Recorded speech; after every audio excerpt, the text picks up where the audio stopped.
పరిశుద్ధులైన ప్రభా, ప్రేమగల తండ్రి, వందనాలు స్తోత్రాలు చెల్లిస్తున్నాం ప్రభా. ఉదయకాల సమయంలో ఏర్పాటు చేయబడినటువంటి క్లాసును బట్టి వందనాలు చెల్లిస్తున్నాం తండ్రి.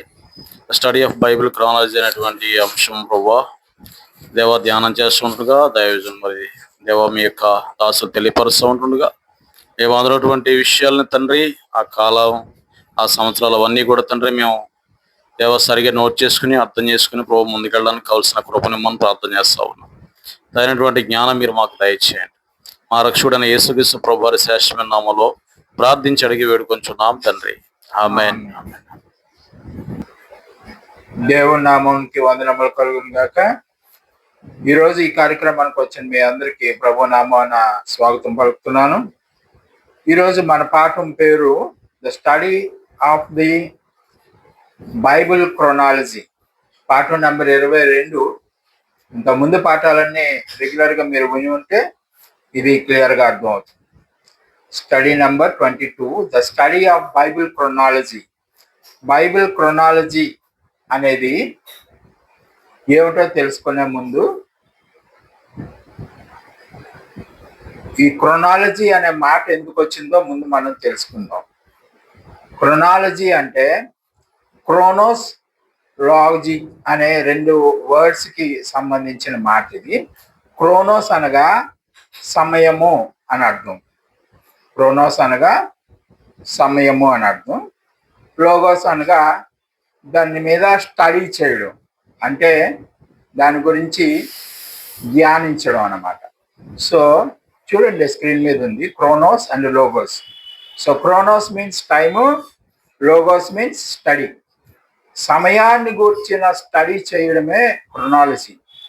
సో బైబిల్ క్రోనాలజీని మనం ఎందుకు స్టడీ చేయవలసి వస్తుంది అంటే, చాలా మంది మనకేం చెప్తూ ఉంటారు, ఆదాము నుంచి యేసుక్రీస్తు వరకు 4000 సంవత్సరాలు అండి అని చెప్తా ఉంటారు. యూట్యూబ్లో కూడా బోల్డ్ అన్ని టైం లైన్ వీడియోలు వస్తూ ఉంటాయి, మీరు చూసే ఉంటారు.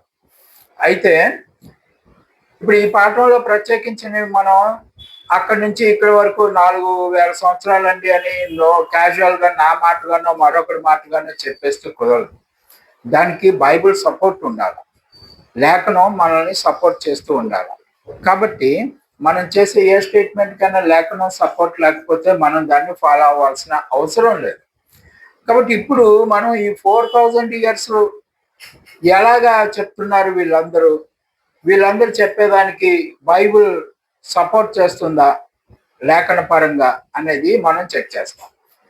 ఈరోజు మన పాఠం ఆ విధంగానే చెక్ చేసుకుంటూ పోతే ఎక్కడికి వెళ్ళాలి మనం? క్రీస్తు పూర్వం, క్రీస్తు శకం అని అది మీకు తెలుసు కదా. యేసుక్రీస్తు పుట్టాడు అన్నదానికి అదే సాదృశ్యం. యేసుక్రీస్తు పుట్టిన తర్వాత క్యాలెండర్ ఒకటి నిర్ణయించబడింది. దానికి ముందు కాలం, దాని తర్వాత కాలం అని యేసుక్రీస్తు ఆ రెండు కాలాలకి మధ్యలో డివిజన్ తీసుకొచ్చాడు. అయితే ఈ డివిజన్ ఎట్లా తీసుకొస్తారు? బీసీ అని, ఏడి అని చెప్తా ఉంటారు. బీసీ అంటే బిఫోర్ క్రైస్ట్. ఇప్పుడంటే తీశారు, కామన్ ఎరా అని పెడుతున్నారు, కానీ ఇంతకుముందు ఉండేది. మేమంతా చదువుకునేటప్పుడు, మీరు కూడా చదువుకునేటప్పుడు బీసీ అనే ఉండేది. అలాగన ఉంటే ఇప్పుడు బీసీ ఎంతకాలం ముందు ఈయన ఎవరు ఆదాం పుట్టాడు అనేది మనం లెక్క పెట్టాలి. ఎందుకంటే అది ఎక్కడ చెప్పి చరిత్రలో మనకి ఎక్కడ ఉండదు. ఆదాం ఎన్నాళ్ళ క్రితం పుట్టాడు అంటే బీసీ బాగానే లెక్క పెడతారు, కానీ ఒక బీసీ 700-800 years వరకు లెక్క పెడతారు. ఆ ముందుది కరెక్ట్ క్యాలిక్యులేషన్ మన హిస్టారికల్గా సెక్యులర్ హిస్టరీలో మనకు అది దొరకదు. అయితే బైబిల్ చూపిస్తూ ఉంటుంది అవన్నీ బిఫోర్ టైం ఎందుకుంది. అది మనం చెక్ చేద్దాం అది ఎలా ఉంటుందో. బిఫోర్ మనిషి పుట్టి కొన్ని లక్షల సంవత్సరాలు అయ్యిందని, 1000 సంవత్సరాలు అయ్యిందని అలాగ చెప్పేవాళ్ళు చాలా మంది ఉన్నారు. నియాండర్తల్ మానవుడని, ఆ మానవుడని, ఈ మానవుడు కోతి నుండి వచ్చాడు, ఆ పెద్ద కోతి ఎంతకాలం క్రితం పుట్టింది, ఇలాగ లెక్కేస్తూ ఉంటారు. కానీ రియల్గా నాగరికుడైన మనిషి పుట్టి ఎన్నాళ్ళు అయింది అనేది యూ కెనాట్ ఇమాజిన్ దట్. మనం అది చెప్పడానికి లేదు. కాబట్టి దీన్ని మనం ఎతకడానికి బైబిల్ మనకి కొన్ని క్లూస్ ఇచ్చింది. ఏం క్లూస్ ఇచ్చింది అంటే 7 stages ఇచ్చింది ఈ క్యాలిక్యులేషన్ చేయడానికి. 7 stages. ఈ 7 stagesలో సుమారుగా 50 లింకులు ఇచ్చింది, అంటే 50 వర్సెస్ అన్నమాట. అవి లింక్ వర్సెస్. ఆ లింక్ వర్సెస్ ని లైన్ గా మనం పేర్చుకుంటూ పోతే మనకి టైం లైన్ తెలుస్తూ ఉంటుంది. ఓకే, ఈ 7 స్టేజెస్ లో మనం ఎలా లెక్క పెడతామంటే ఫస్ట్ స్టేజ్ ఒక రకంగా తీసుకుందాం. ఈ ఫస్ట్ స్టేజ్ వచ్చింది స్క్రీన్ మీదకి చూడండి. ఈ ఫస్ట్ స్టేజ్ ఏమంటే ఆదాం పుట్టుక దగ్గర నుంచి గ్రేట్ ఫ్లడ్ వరకు, అంటే నోవాహు జల ప్రళయం వరకు ఉండేది చూపిస్తా ఉంటది ఫస్ట్ స్టేజ్ లో. ఇది ఎలాగా చూపిస్తుందో మనం చూద్దాం. ఇప్పుడు దీన్ని మనం లెక్క వేయడానికి జనరల్ గా ఒక కాలం నుంచి ఇంకొక కాలం వరకు, ఇప్పుడు మన తాతగారి కాలం నుంచి మన కాలం వరకు, లేకపోతే మన మనవడి కాలం వరకు లెక్క వేయాలంటే ఏం చేస్తాము? ముందు తాతగారు ఎన్నాళ్ళు బతికారు? ఒక 70 ఏళ్ళు బతుకుతాడు. వాళ్ళ అబ్బాయి ఇంకొక 70 ఏళ్ళు బతుకుతాడు, మొత్తం 140 ఏళ్ళు. ఆ తర్వాత పుట్టినోడు ఎవడో, వాడు మనవడు ఎవడో, ఆ తాతగారు మనవడు, వాడు ఒక 60 ఏళ్ళు పుట్టాడు అనుకోండి. 140 ఇది ఒక 60, మొత్తం 200 సంవత్సరాలు అని చెప్పేస్తాం ఈ ముగ్గురు ఏజ్లు చూసి. కానీ మనం గమనించవలసిన విషయం ఏంటంటే అలా అయితే మనకి కాలం యాక్యురేట్ గా రాదు. 3 ఏజ్లు కలిపేస్తే మనకి లెక్క రాదు. ఎలా రాదో నేను ఒక ఎగ్జాంపుల్ చూపిస్తున్నాను ఇక్కడ చూడండి. ఇప్పుడు ఆదాం పుట్టి 325 సంవత్సరాలు అయ్యింది అనుకోండి. ఇంకా అంటే ఆదాం 900 ఏళ్ళు బతికాడు కదా, 325 వరకు మనం లెక్క తీసుకుంటాం. ఆదాం 325 సంవత్సరాలు అయ్యింది ఆదాం పుట్టి. ఈలోగా ఆదాం కొడుకైనటువంటి సేతు, ఆడికి ఎన్ని ఏజ్? 195 ఏళ్ళు వచ్చాయి. ఎందుకంటే ఆదాంకి ఎన్ని సంవత్సరాలకి సేతు పుట్టాడో అక్కడ రాసి ఉంటుంది మన లేఖనంలో. దాన్ని బట్టి 195 సంవత్సరాలు సేతుకు వచ్చాయి. సేతు కొడుకు ఇంకొకడు ఉంటాడు ఈనోష్ అని, అక్కడికి 90 సంవత్సరాలు ఉన్నాయి. గమనించండి, అక్కడ ఈ 325 సంవత్సరాల ఆదాంకి వచ్చేసరికి ఇక్కడ వాళ్ళ కొడుకు 195, వాళ్ళ మనవడికి 90 సంవత్సరాలు వచ్చాయి. ఇప్పుడు మీరు ఇవన్నీ కలిపేశారు అనుకోండి, ఇందాక మనం చెప్పుకున్న లెక్కల ప్రకారం మొత్తం ఎన్నాళ్ళు అయింది? 610 సంవత్సరాలు అయింది. కాబట్టి ఇక్కడ తప్పు అనిపిస్తుందా లేదా? ఆదాం పుట్టి 325 సంవత్సరాలే కదా అయ్యింది. ఆలోచించండి కొంచెం. టోటల్ కౌంట్ చేస్తే 610 సంవత్సరాలు వచ్చింది. So it is wrong calculation. Age వెనక ఏజ్ యాడ్ చేసుకొని వస్తే మీకు కరెక్ట్ క్యాలిక్యులేషన్ రాదు. ఆదాం దగ్గర ఆదాం 325, ఆదాం 900 సంవత్సరాలు బతికాడు, కానీ ఆదాం 325 సంవత్సరం వచ్చేసరికి వీళ్ళ పిల్లలిద్దరికి ఈ సంవత్సరాలు వచ్చాయి. సో ప్యారలల్ గా వస్తుంది, ఓవర్లాపింగ్ పీరియడ్ వస్తుంది. కాబట్టి ఆ క్యాలిక్యులేషన్ కరెక్ట్ కాదు మన టైం లైన్ చెక్ చేయడానికి. కాబట్టి ఇప్పుడు ఏం చేయాలో మరి, ఏదో ఒకటి చేయాలి కదా. సరే, మనకన్నా బైబిల్ పరిశోధకులు ముందుగానే ఇవన్నీ లెక్కలు పెట్టారు. అది ఎలా లెక్క పెట్టారో చూద్దాం. ఆదాం నుంచి నోవాహు జలప్రలయం వరకు వాళ్ళు క్యాలిక్యులేట్ చేయడానికి ఒక పద్ధతి పెట్టుకున్నారు. మనం స్టేజ్ 1లో ఉన్నాము చూడండి. వాళ్ళు ఏం చేశారంటే స్టేజ్ 1లో ఆదాంకి ఇది కావాలంటే ఫోటో తీసుకోండి. ఆదాంకి 130 సంవత్సరాలు వచ్చినప్పటికీ సేతు పుట్టాడు. సేతుకి 105 సంవత్సరాలు అప్పటికి ఈనోష్ పుట్టాడు. ఈనోష్కి 90 సంవత్సరాలు ఉండేటప్పటికి క్యానన్ పుట్టాడు. క్యానన్కి 70 సంవత్సరాలు వచ్చినప్పటికీ మహాలేలు పుట్టాడు. మహాలేలుకి 65 సంవత్సరాలు వచ్చేసరికి జరద్ పుట్టాడు. ఆ విధంగా ఒక్కొక్కడు ఏ ఏజ్ లో మొదటి బిడ్డని కన్నారో లెక్కలు వేశారు. గమనించండి, అక్కడ ఏజ్ అనే కాలం కింద ఉన్నాయన్నీ ఆ వ్యక్తులు ప్రథమ సంతానం, అది లెక్కలోకి తీసుకున్నాడు. దానికి సంబంధించిన కొటేషన్స్ అన్ని అక్కడే ఉన్నాయి. మత్తయి 5వ అధ్యాయం, జెనసిస్ 5వ ఆదికాండం 5వ అధ్యాయంలో ఉన్నాయి. వరుసగా కొటేషన్స్ అన్ని చూసుకోండి, ఫోటో తీసుకోండి కావాలంటే. ఇవి అన్ని క్యాలిక్యులేట్ చేస్తే మీకు ఎక్కడి వరకు వచ్చింది? నోవా వరకు వచ్చింది చూసారా? ఆఖరి అబ్బాయి నోవాకి పిల్లలు పుట్టింది పెట్టలేదు వాడు. నోవా ప్రథమ కుమారుడు ఎప్పుడు పుట్టాడో రాయలేదు. గమనించండి, నోవాహు 600 ఇయర్స్ ఎందుకు వేశారంటే నోవాహు 600 ఇయర్స్ 600 సంవత్సరాలు వచ్చినప్పుడు జలప్రలయం వచ్చింది. అక్కడ జలప్రలయాన్ని క్యాలిక్యులేషన్ లోకి తీసుకున్నారు తప్పించి నోవాహు కొడుకుని క్యాలిక్యులేషన్ లోకి తీసుకోలేదు. అర్థమైంది కదా? కన్ఫ్యూజ్ అవ్వకండి ఎక్కడ. ఇప్పుడు నోవాహు వాళ్ళ నాన్న లామేకు ఉన్నాడు కదా, లామేకు 182 సంవత్సరాలు వచ్చినప్పటికీ ఆదాంపుడు ఈ నోవాహు పుట్టాడు. నోవాహుకు 600 సంవత్సరాలు వచ్చేసరికి జలప్రలయం వచ్చింది. సరిపోయింది కదా. నోవాహుకి కొడుకు లెక్క తీసుకోలేదు, జలప్రలయం లెక్క తీసుకున్నారు. ఎందుకంటే ఆదికాండం 7:11 అది రికార్డ్ చేయబడింది. ఏది చదువుతారా ఒక్కసారి? ఆదికాండము 7:11 లెక్క పెట్టి చదవండి. యాక్చువల్లీ ఇవన్నీ చదవాలి, అవన్నీ చదివితే మనకి టైం. నోవాహు వయసు యొక్క 600 సంవత్సరము 2వ నెల 17వ దినమున మహా అగాధ జలముల ఊటలన్నీ ఆ దినమందే విడవబడాను కదా, ఆకాశపు తూములు విప్పబడాను. అది జలప్రలయం స్టార్టింగ్ డేట్. అది నోవాహు 600 years నెల చెప్పాడు, 600 సంవత్సరము 2వ నెల 17వ దినం, అది 17వ రోజు. అంత ఎగ్జాక్ట్ గా వేసాడు. ఎందుకు అప్పుడు నేను ఫస్ట్ టైం బైబిల్ చదివినప్పుడు కొంచెం చిన్నగా ఉండేటప్పుడు చదివాన్ని. ఇవన్నీ ఎందుకురా బాబు, చరిత్ర అంతా మాకెందుకు, ఆడెప్పుడు పుట్టాడు, ఈడెప్పుడు పుట్టాడు, ఆడికి ఎన్ని సంవత్సరాలకి వీడెందుకు అన్నాడు, అవన్నీ అక్కర్లేదు కదా. బైబిల్ స్టోరీ అంటే ఏదో యేసు ప్రభు గురించి రాసి ఉంటుంది అనుకుని మనం చదివేవాళ్ళం అప్పట్లో.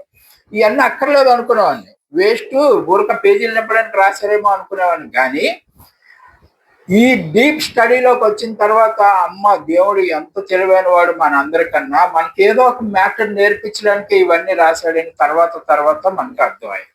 ఇప్పుడు కూడా మీరు అలాగే అనుకోవాలి. అవన్నీ ఎందుకులే అని ఫస్ట్ టైం బైబిల్ చదివినవాడు కనిపిస్తుంది. కానీ ఇప్పుడు వాటి ప్రయోజనం, ఆ డేట్స్, ఆ టైమ్స్ ఎందుకు అంత యాక్యురేట్ గా ఎన్నో నెల ఎన్నో రోజు కూడా రాశారు. గమనించారు అంటే ఇప్పుడు రోజుల్లో చెప్పాలంటే February 17th అలాగా రాశారు, 2వ నెల 17వ రోజు.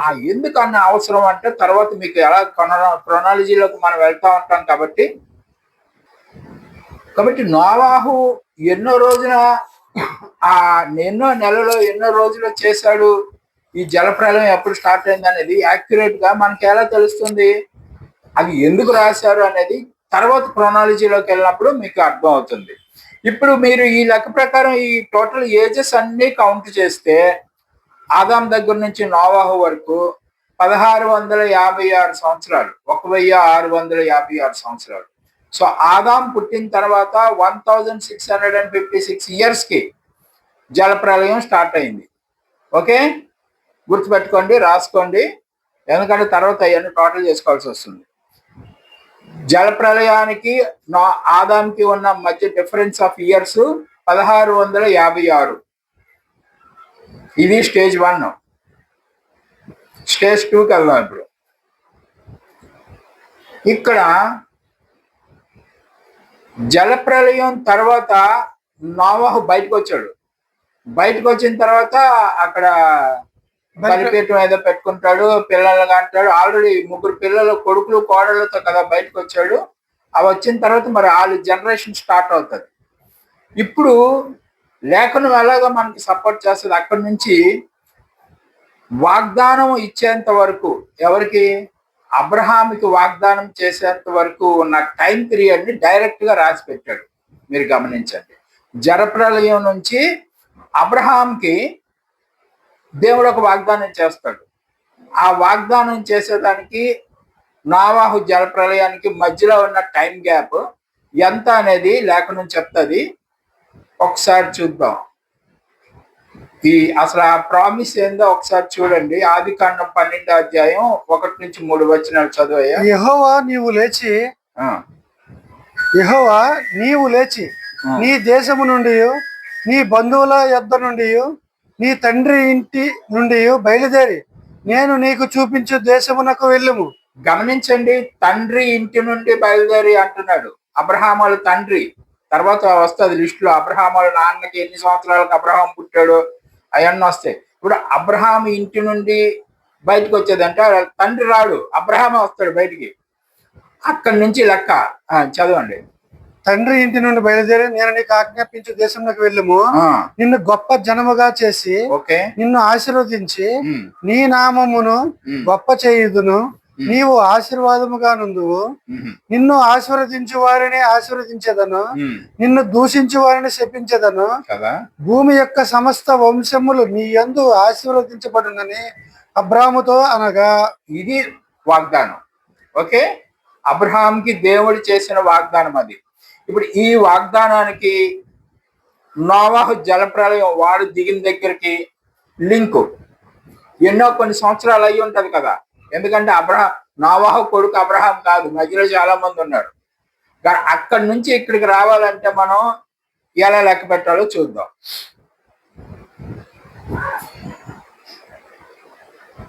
ఒకసారి 4వ వచనం కూడా చదివయ్యా. యెహోవా అతనితో చెప్పిన ప్రకారము అబ్రాము వెళ్ళెను, లోతు అతనితో కూడా వెళ్ళెను. అబ్రాము హారాను నుండి బయలుదేరినప్పుడు 75 ఈడు గలవాడు. అది లెక్క పెట్టుకోండి. అక్కడి నుంచి 75 సంవత్సరాలు అబ్రహాంకి. అబ్రహాం కొడుకు గురించి రాయలేదు. అబ్రహాంకి వాళ్ళ నాన్నగారు చనిపోయిన తర్వాత వెళ్తాడు అనమాట. అది తెరాహు ఉంటాడు కదా, తెరాహు చనిపోయినాక బయటకు వెళ్తాడు. ఆ బయటకు వెళ్ళినప్పటికీ 75 ఇయర్స్ అబ్రహాంకి. గుర్తుపెట్టుకోండి. ఇప్పుడు వద్దాం పాయింట్కి. ఆ రెండు మార్జిన్స్ మధ్యలో వాగ్దానానికి నోవాహుకి మధ్యలో జరిగినటువంటి ఇయర్స్ అపోస్తల కార్యం 7:4 ఉంటుంది. అప్పుడు అతడు కల్దీయుల దేశమును విడిచిపోయి హారానులో కాపురం ఉండెను. అతని తండ్రి చనిపోయిన తర్వాత అక్కడ నుండి మీరు ఇప్పుడు కాపురం ఉన్న ఈ దేశమందు నివసించుటకై దేవుడు అతన్ని తీసుకుని వచ్చాను కదా. ఎప్పుడు బయలుదేరాడు ఆయన? తండ్రి చనిపోయిన వాళ్ళ నాన్నగారు చనిపోయిన తర్వాత బయలుదేరాడు. వాళ్ళ నాన్న చనిపోయి ఇతను బయలుదేరినప్పటికీ ఇతని వయసు ఎంత? 75 సంవత్సరాలు. రైట్. ఇప్పుడు మనం క్యాలిక్యులేషన్ లోకి వెళ్దాం. ఇప్పుడు ఈ ఒరిజినల్ క్యాలిక్యులేషన్ స్టేజ్ 2లోది. స్టేజ్ 2 క్యాలిక్యులేషన్ ఇది చేసుకోండి బాబు, ఫోటో తీసుకోండి. ఇప్పుడు నోవాహు బయటకు వచ్చాడు షిప్ లో నుంచి బయటకు వచ్చిన తర్వాత అది ఒకసారి ఆ లేఖ నుంచి అది ఆడి పేరు ఇంగ్లీష్ ఆర్థోడాక్స్ అని ఉంటుంది. 11 ఆదికాండం 11వ అధ్యాయం 10వ వచనం. షేము వంశావళి ఇది. షేము ఎవరు తెలుసు కదా? ముగ్గురు కొడుకుల్లో నోవాహు కొడుకు, ఒక కొడుకు షేమ్ వంశావళి అంటే. ఆ షేమ్ కి షిప్ దిగిన తర్వాత 2 years కి ఒక కొడుకు పుట్టాడు. షేము 100 ఏండ్లు గలవాడై జల ప్రవాహము గతించిన 2 ఏండ్లకు. ఇప్పుడు షేము ఏజ్ తీసుకోలేదు వాళ్ళు. జల ప్రవాహం 600 సంవత్సరాలు ఆదాం తీసుకున్నాడు కదా. అక్కడికి 2 years జల ప్రవాహం తర్వాత 2 years కి 2 years తర్వాత ఒక అబ్బాయి పుట్టాడు. ఎవరికి? షేమ్కి. షేమ్ ఏజ్ 100 ఏళ్ళు. జలప్రవాహం జరిగిన తర్వాత 600 అక్కడ క్లోజ్ అయింది కదా. 1652 165. 2 years యాడ్ చేస్తే వీడు పుట్టాడు. ఎవరు? ఏం పేరయ్యా పుట్టిన ఆయన పేరు? అర్పక్షదును కనెను. ఇప్పుడు ఆ అర్పక్షదు అనేవాడికి 35 ఏళ్ళు వచ్చినప్పటికి శలా పట్టాడు. మళ్ళీ లైన్ మీద చూడండి, అవన్నీ అక్కడే ఉంటాయి. ఒక అధ్యాయంలో ఉన్నాయి, 11వ అధ్యాయంలోనే. అర్పక్షదుకి శలా పుడతాడు 35 ఏళ్ళకి. శలా 30 ఏళ్ళు ఉన్నప్పుడు ఏబేరు పుట్టాడు. ఏబేరుకి 34 ఏళ్ళు ఉన్నప్పుడు పెలికి పుట్టాడు. పెలికి 30 ఏళ్ళు ఉన్నప్పుడు రియు పుట్టాడు. వీరికి 32 ఏళ్ళు ఉన్నప్పుడు సెరువుకి పుట్టాడు. సెరువుకి 30 ఏళ్ళకి నాహోరుకి 29 ఉన్నప్పుడు తెరాహు. ఈ తెరాహు ఎవరు? అబ్రహాం తండ్రి కదా. మరి అక్కడికి రావాలి కదా, ఫ్లడ్ నుంచి ఇక్కడి వరకు రావాలి కదా మనకి. ఏమన్నా అర్థమైంది కదా? అందరికి అర్థమైతే ఇప్పుడు వీళ్ళ ఏజ్లన్నీ జలప్రలయం తర్వాత వచ్చినటువంటి జనాంగం ఇది. ఏది? షేమ్ పుట్టిన పిల్లల దగ్గర నుంచి లెక్కేస్తున్నాడు. వాళ్ళందరికీ కలిపితే 427 సంవత్సరాలు అయింది. 1650 427 కలపాలి. కలుపుతుంది కానీ లాస్ట్ లో కలుపుతుంది కానీ మీరు స్టేజ్ 2 పెట్టుకోండి. అంతే 7 స్టేజ్లు రావాలి కదా మనకి. స్టేజ్ 2లో 427 సంవత్సరాలు ఇవి. ఓకే. ఇప్పుడు ఇందాక మీరు అపోస్తల కార్యంలో చదివారు, తెరాహు చచ్చిపోయిన తర్వాత కదా అబ్రహాం బయలుదేరాడు. ఇక్కడ తెరాహు మరణం ఎప్పుడు? 205 సంవత్సరాలు. ఓకే, అతని మరణాన్ని తీసుకున్నాడు కౌంట్ లోకి. ఒక్కొక్క దగ్గర జలప్రలయం తీసుకుంటాడు, ఇంకో దగ్గర ఇతని మరణాన్ని తీసుకున్నాడు, ఇంకో దగ్గర మొదటి షేము 100 సంవత్సరాలు అయినప్పుడు బిడ్డ పుట్టాడు, అలా తీసుకుంటాడు. అవి మనం ఒక దగ్గర అలా తీసుకున్నాడు కదండి, అన్ని అలాగే తీసుకుంటాడా అని లెక్కలోకి తీసుకోకూడదు. మనకి టైం ఇంపార్టెంట్, టైం లైన్కి ఏది అవసరమో అదే తీసుకుంటున్నాం. రైట్, ఇప్పుడు 427 సాటిస్ఫై అయ్యి ఉంటారు మీరు. ఇప్పుడు స్టేజ్ 3కి వెళ్దాం. స్టేజ్ 3 ఎక్కడి నుంచి ఎక్కడికంటే from the promise to the giving of law, Sinai కొండ వరకు. అబ్రహాముకి ప్రామిస్ చేశాడు కదా 75 ఏళ్ళు అప్పుడు. అక్కడ నుంచి మోషేకి ధర్మశాస్త్రం ఇచ్చేంత వరకు లెక్క పెట్టారు. అబ్రహాము వాగ్దానం తీసుకున్న దగ్గర నుంచి, దేవుని దగ్గర వాగ్దానం తీసుకున్నాడు, అక్కడి నుంచి మోషేకి ధర్మశాస్త్రం ఇచ్చాడు. అబ్రహాం కొడుకు మోషే కాదు, మధ్యలో 3 మంది ఉంటారు ఇందాకట్లాగే కదా. కాబట్టి ఇప్పుడు అది ఎలా లింక్ వస్తుందో చూద్దాం.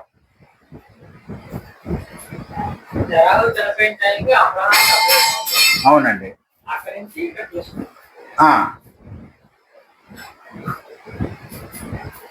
కరెక్ట్. ఇప్పుడు అబ్రహాం ప్రామిస్ చేసిన దగ్గర నుంచి, అంటే తెరాహు చచ్చిపోయింది అంటే ప్రామిస్ చేశాడు ముందే, కానీ తెరాహు చచ్చిపోయిన వరకు అబ్రహాం బయలుదేరలేదు, ఆ ప్లేస్ లోనే ఉన్నాడు. వాగ్దానం ఎక్కడ చేయబడిందో ఆ స్థలంలోనే ఉన్నాడు ఆయన. వాళ్ళ నాన్నగారు చచ్చిపోయిన తర్వాత బయలుదేరాడు. కాబట్టి వాళ్ళ నాన్న చచ్చిపోయాడు కదా, చచ్చిపోయిన డేట్ ఏంది 205, అలాగ వస్తుంది అనమాట. 427కి ఇప్పుడు యాడ్ చేసుకోవాలి. సార్ వాగ్దానం చేసిన తర్వాత చనిపోయిన మధ్యలో కొద్ది గ్యాప్ ఉంది, ఆ గ్యాప్ లో వ్యాపారానికి వేరే దగ్గరికి వెళ్ళారు సార్ వీళ్ళు, కానీ చనిపోయిన తర్వాత బయలుదేరారు. అది మాత్రం వాడు ఇంకా ఈ ఓల్డ్ చేస్తా ఉంటారు, అవన్నీ టైం లైన్ అవసరం లేదు, అక్కర్లేదు. అందుకని అవి. సో ఇప్పుడు సినాయి కొండ మీద 10 ఆజ్ఞలు వస్తాయి కదా మనోడికి, చూద్దాం ఆ లేఖనం ఒకసారి చూద్దాం. నిర్గమకాండం 12వ అధ్యాయం 41 నుంచి చదవండి. ఆ 430 సంవత్సరములు గడిచిన తరువాత జరిగినదేమనగా, ఆ దినమందే, గుర్తుపెట్టుకోండి 430 సంవత్సరాల నెంబర్ చెప్పాడు అక్కడ. అది గడిచిన తర్వాత జరిగినదేమనగా, ఆ దినమందే యెహోవా సేనలన్నీ ఐగుప్తు దేశములో నుండి బయలుదేరిపోయాను. ఆయన ఐగుప్తు దేశంలో నుండి వారిని బయటికి రప్పించినందుకు ఇది యెహోవాకు ఆచరింపదగిన రాత్రి. ఇశ్రాయేలీలందరూ తమ తమ తరములలో యెహోవాకు ఆచరింపదగిన రాత్రి ఇదే. మరియు యెహోవా మోషే అహరోనులతో ఇట్లనెను, ఇది పస్కా పండుగను గూర్చిన కట్టడ, అన్యుడు ఎవడును దాన్ని తినకూడదు గాని వెండితో కొనబడిన దాసుడు సున్నతి పొందిన వాడైతే. This is the ordinance of Passover అనే వర్డ్ వచ్చా, అదే ఇట్లానే ఇది పస్కా పండుగను గూర్చిన కట్టడ. అది ఆర్డినెన్స్, అది మొట్టమొదటి ఆజ్ఞ వాళ్ళకి. ఇది 10 ఆజ్ఞల కన్నా ముందు వచ్చిన ఆజ్ఞ, గమనించండి. కాబట్టి వాగ్దానం చేసింది అబ్రహాంకి అక్కడెక్కడో చేశాడు 75 ఏళ్ళ వయసు అప్పుడు.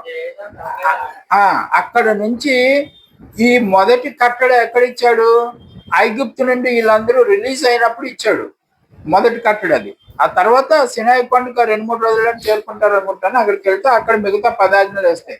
కానీ ఫస్ట్ ఇది చేశాడు పస్కా పండుగది. ఇది మెయిన్ క్యాలెండర్ కూడా వీళ్ళకి ఇక్కడ నుంచే స్టార్ట్ అవుతుంది, ఎవరికి, యూదులకి. కాబట్టి ఇది ఫస్ట్ ఆర్డినెన్స్ అన్నమాట వీళ్ళకి. ఇప్పుడు ఈ లా వచ్చిన తర్వాత దీని గురించి ఏం చెప్పారు, అక్కడ 430 ఏళ్ళు కదా చెప్పాడు. ఇప్పుడు దానికి సంబంధించింది కొత్త నిబంధనలో ఉంటుంది చూడండి, గలతీ 3:17. నేను చెప్పినదేమనగా, 430 సంవత్సరములైన తరువాత వచ్చిన ధర్మశాస్త్రము వాగ్దానమును నిరర్ధకము చేయునంతగా పూర్వమందు దేవుని చేత స్థిరపరచబడిన నిబంధనను పుట్టివేయదు. ఏమైనా అర్థమైందా మీకు? సరళంలో మాట్లాడుతాను. నేను చెప్పేది ఏంటంటే 430 సంవత్సరాలైన తర్వాత వచ్చిన ధర్మశాస్త్రం దేవుడు ముందుగానే స్థిరపరిచిన నిబంధనను కొట్టివేయదు, దాని వాగ్దానాన్ని వ్యర్థం చేయదు. అబ్రహాముకి చేసిన ప్రామిస్ ఏమి బ్రేక్ అవ్వదు, అది బ్రేక్ అవ్వదు, అది అలా కంటిన్యూ అవుతుంది.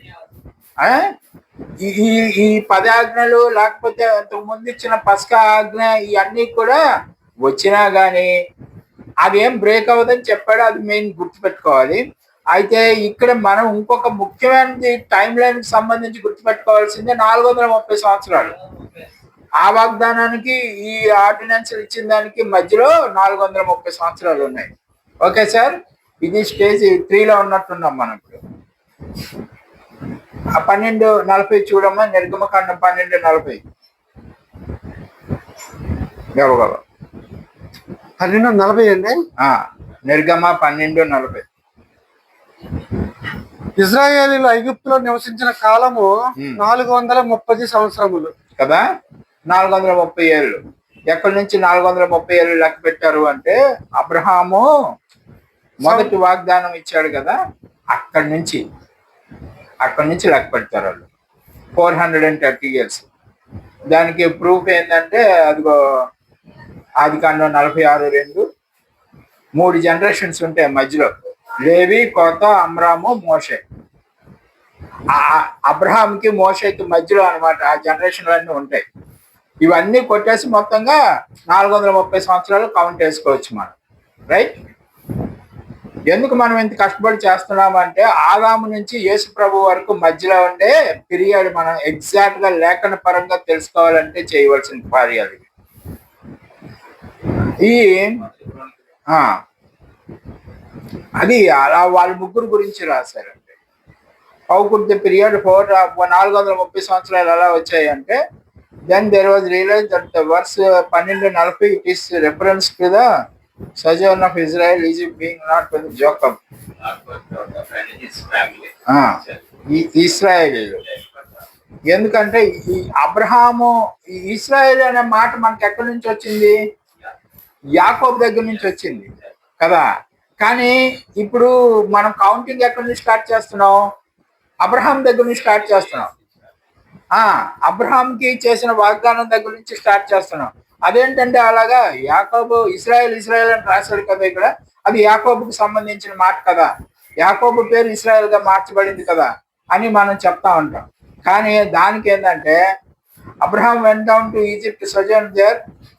అబ్రహాము మొట్టమొదట ఆ దేశంలో కరవు వచ్చాను, ఆ దేశంలో కరవు భారముగా ఉన్నందున అబ్రహాము ఐగుప్తు దేశంలో నివసించటకు అక్కడికి వెళ్ళాను. అక్కడి నుంచి లెక్క పెట్టాడు కౌంట్. అబ్రహాం వెళ్ళిన దగ్గర నుంచి లెక్క పెట్టారు. అబ్రహాం ఈజిప్ట్ వెళ్ళాడు కదా, అప్పుడు మరి ఈ చూసావా అబ్రహాం అంతర్భాగంలో లేవి ఉన్నాడు కదా, లేవి ఉన్నప్పుడు మరి యూదా కూడా ఉంటాడు కదా. అర్థమైందా? అబ్రహాం అంతర్భాగంలో లేవి ఉన్నాడని మనం ఇంతకు ముందు పాఠంలో నేర్చుకున్నాం. మెల్కీసెదెకుకి గిఫ్ట్ ఇచ్చేటప్పుడు ఆ 10% అబ్రహాం ఇచ్చాడు కానీ లేవి ఇచ్చినట్లు లెక్క అని చెప్పాడు. ఎందుకంటే అబ్రహాం అంతర్భాగంలో ఆయన కడుపులో లేవి కూడా ఉంటాడు అంటాడు. మరి లేవి ఉన్నప్పుడు యూదా కూడా ఉంటాడు కదా, యూదా ఉన్నప్పుడు ఇశ్రాయేల్ కూడా ఉంటాడు కదా, యాకోబు కూడా ఉంటాడు కదా. కాబట్టి అబ్రహాం అంతర్భాగంలో వీళ్ళు ఉన్నారు కాబట్టి ఆయన పిల్లలందరూ ఇప్పుడు ఇశ్రాయేలీలే కాబట్టి ఏమవుతుంది? ఇశ్రాయేలీలు విడుదల చేసింది లెక్క పెట్టుకుంటాడు. రైట్? మీకు ఇప్పుడు పాయింట్ అర్థమై ఉంటుంది. Just from the promise till the giving of the law is the period of 430 సంవత్సరాలు, 430 ఇయర్స్. వాగ్దానం దగ్గర నుంచి మోషేకి ధర్మశాస్త్రం ఇచ్చినంత వరకు. అర్థమైంది కదా? 430. స్టేజ్ 4కి వెళ్ళిపోదాం.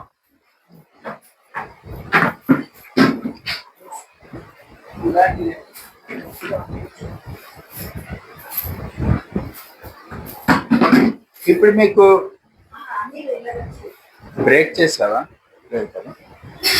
ఇప్పుడు మీకు స్టేజ్ 3 వచ్చిందా? రాసుకున్నారా? 4:30 వేసుకున్నారు.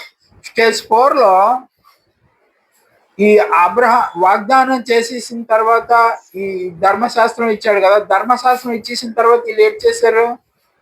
40 సంవత్సరాలు అక్కడే తిరిగారు కదా. మరి అవన్నీ లెక్క పెట్టుకోవాలి కదా మనం. కాబట్టి ఇది ఇలా లెక్క పెడదాం. చూడండి, ఆ ఫోటో తీసుకోండి కావాలంటే.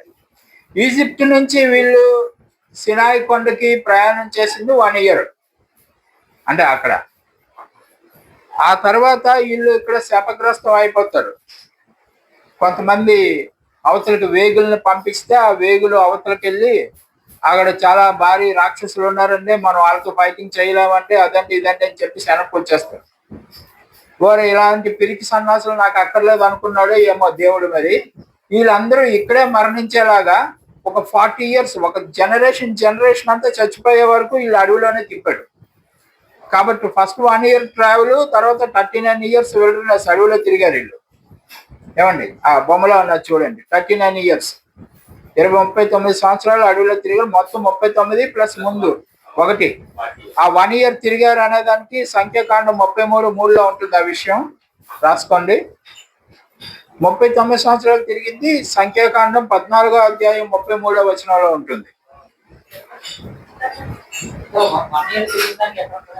సంఖ్యాకాండం 33:3.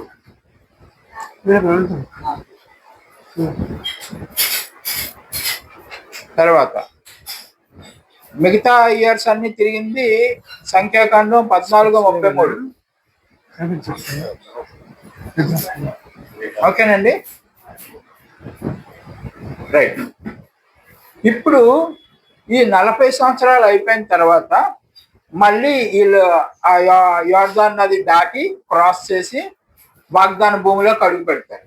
వాగ్దాన భూమిలో అడుగు పెట్టిన తర్వాత అడుగు పెట్టిగానే అందరికీ అన్ని స్థలాలు ఇచ్చేయలేదు. ఆ స్థలాలు పంచుకోవడానికి మళ్ళీ ఒక 6 years పట్టిందట. వాళ్ళకి 6 సంవత్సరాలు పట్టింది ఎవరి దానికి ఇవ్వడానికి.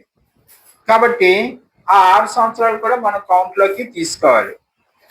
40 సంవత్సరాలు ప్లస్ 6 సంవత్సరాలు, 46 years.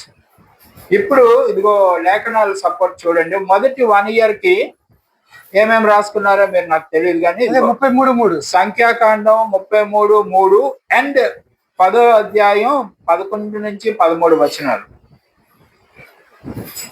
The scripture clearly shows the time taken for the journey from Egypt to Mount Sinai. ఐగిప్తు నుంచి మౌంట్ సినాయి కొండకి రావడానికి పట్టిన కాలం క్లియర్ కట్ గా ఆ లేఖనాల్లో మీకు ఉంటుంది. ఎందుకంటే first month on the 15th day, మొదటి నెల 15వ రోజు, అలా పస్కా పండుగ చేసిన డేట్ అది.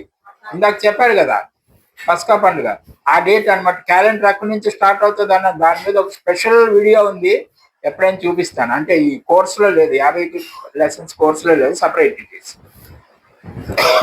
కాబట్టి ఆ 15th day 15వ రోజు అది బయలుదేరతారు.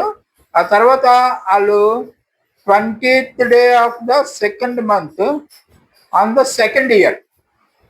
సంవత్సరం 1 yearకి కదా ముందు మనం లెక్క చెప్తున్నాం. ఫస్ట్ 1 year, తర్వాత 39 ఏళ్ళు. శాపం వచ్చిన తర్వాత మొత్తం అంతా కలిపి 40 ఏళ్ళు అని చెప్తాడు. అందులో మళ్ళీ ఫస్ట్ 1 year తీసేయాలి మనం.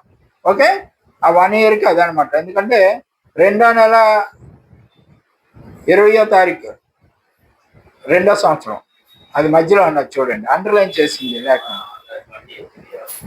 అది మొదటిది. తర్వాత 40 సంవత్సరాలు తిరిగారని చెప్పడానికి సంఖ్యాకాండం 14:33. అందులో ఫస్ట్ 1 year తీసేయాల, అప్పుడు 39 వస్తాయి కదా ఇందాక మనం చూపించినది. ఇక 6 సంవత్సరాలు ఆ సమయం ఏమది ల్యాండ్ డిస్ట్రిబ్యూషన్ చేయడానికి 6 years పట్టింది. కోటాలు పంచుకున్నారు. ఇక్కడ కాలేబ్ ఏమంటాడంటే డిఫరెన్స్ ఇన్ ఇయర్స్. అది ఎలా లెక్క పెట్టారంటే కాలేబు వయసు వేస్తాడు. First 40 years old when the Moses was the servant of the Lord sent him from Kadesh Barnea to the spy of the land. అక్కడ గూఢచర్యం చేయడానికని మోషే గారు ఇతన్ని పంపించినప్పటికి 40 సంవత్సరాలు. అవన్నీ చేసేసి 45 years మళ్ళీ వెనక్కి అనుకుంటాను నేను. This 45 years and there was a hold of Lord that has kept me alive as he said. చదవనా? చదివాను సార్. 14:7 యెహోషువ దేశమును వేగు చూచుటకు యెహోవా సేవకుడైన మోషే కాదేశు బర్నియేలో నుండి నన్ను పంపినప్పుడు నేను 40 ఏండ్ల వాడను, ఎవరికి నీ భయపడక నేను చూచినట్టే అతనికి వర్తమానము తెచ్చి తిని. ఓకే, అది ఎంత ఓకే. 40 సంవత్సరాలు అతనికి లెక్క. అది ఇప్పుడు 10వ వచనం. యెహోవా చెప్పినట్లు యెహోవా మోషేకు ఆ మాట సెలవిచ్చినప్పటి నుండి ఇశ్రాయేలీయులు అరణ్యములో నడిచిన ఈ 45 ఏండ్లు ఆయన నన్ను సజీవునిగా కాపాడి ఉన్నాడు. ఇదిగో నేను ఇప్పుడు 85 ఏండ్ల వాడను. సో వాళ్ళు అక్కడ 40 ఫస్ట్ చదవండి, అది 47 తర్వాత 10 చదవండి. ఫస్ట్ 40 తర్వాత 45 అక్కడ నుంచి 85 అని చెప్పాడు. అందులో మొదటి 45 తీసేయాలి కదా, 40 తీసేయాలి. తీసిస్తే మళ్ళీ 6 years మిగులుతుంది. అర్థమైందా? కాబట్టి ఇప్పుడు ఓవరాల్ గా ఇప్పుడు ఏమైంది, వాళ్ళు పంచుకోవడానికి పట్టిన సమయం 6 years అక్కడ మార్క్ చేశారు. చూడండి, అంత జాగ్రత్తగా వాళ్ళు క్యాల్కులేట్ చేశారు. 46. ఒకసారి పాస్ పెట్టండి.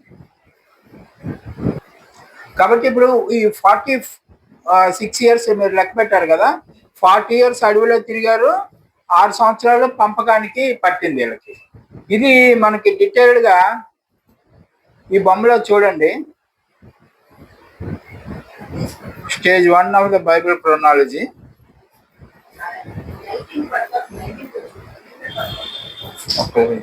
లేదు, 46 స్టేజ్ 5 వెళ్దాం. స్టేజ్ 5 చూద్దాం. 46 years. స్టేజ్ 4 అది. స్టేజ్ 4 బాబు. 40 + 6 46 డైరెక్ట్ గా వేయకండి. అలాగా +6. ఇప్పుడు వీళ్ళు స్థలాలు కేటాయించుకున్న తర్వాత వీళ్ళందరికీ రాజులు ఏమీ లేరు. వీళ్ళందరికీ దేవుడు ఏం చేశాడంటే న్యాయాధిపతులను నియమించాడు. ఈ న్యాయాధిపతులు కొన్నాళ్ళు పరిపాలించారు. వీళ్ళు ఎన్నాళ్ళు పరిపాలించారు అనేది మనం చూద్దాం స్టేజ్ 5లో. ఏమండి, సింపుల్ గా మనం చెప్పుకోవాలంటే అంటే లోపలికి వెళ్ళి పరిశీలించవలసిన అవసరం ఏం లేదు. సింపుల్ డైరెక్ట్ నంబర్స్ ఉంటాయి. వీళ్ళది మొదటి న్యాయాధిపతి యెహోషువ. ఎక్కడ ఉంటుంది? సంఖ్యాకాండం 27 అధ్యాయం 22-23 వచనాల్లో ఉంటుంది. మొదటి న్యాయాధిపతి యెహోషువ, చివరి న్యాయాధిపతి సమూయేలు.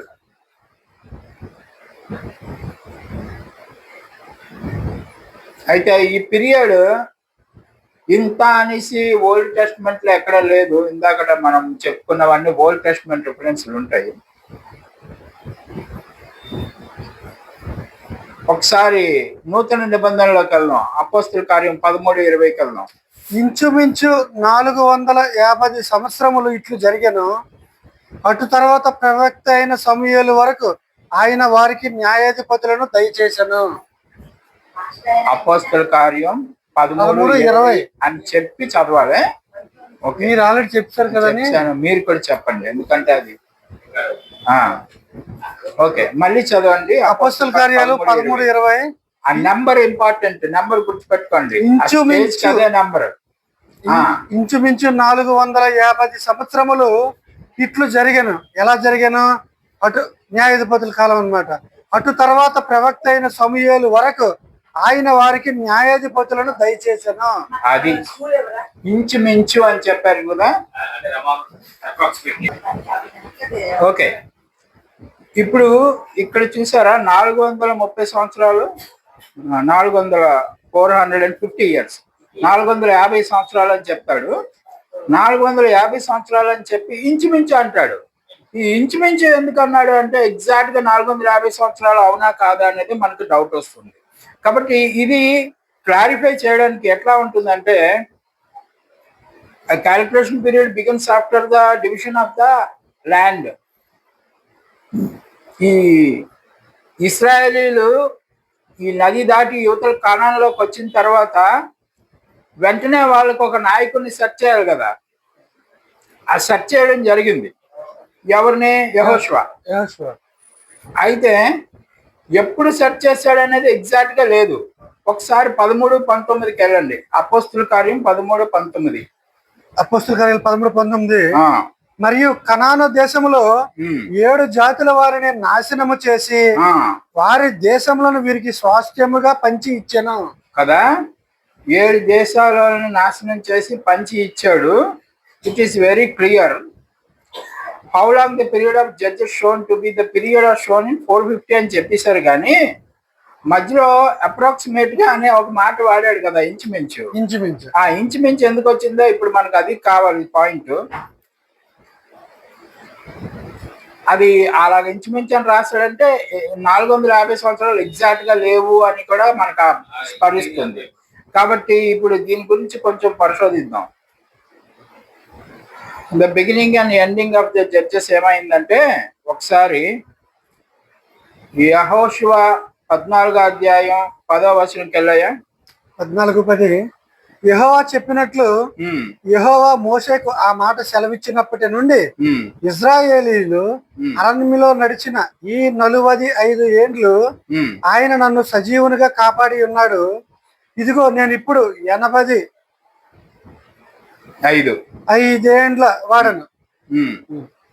బిసైడ్స్ శామ్యుయల్ ఇక్కడ చూడండి ఒక టేబుల్ వచ్చింది, గమనించండి.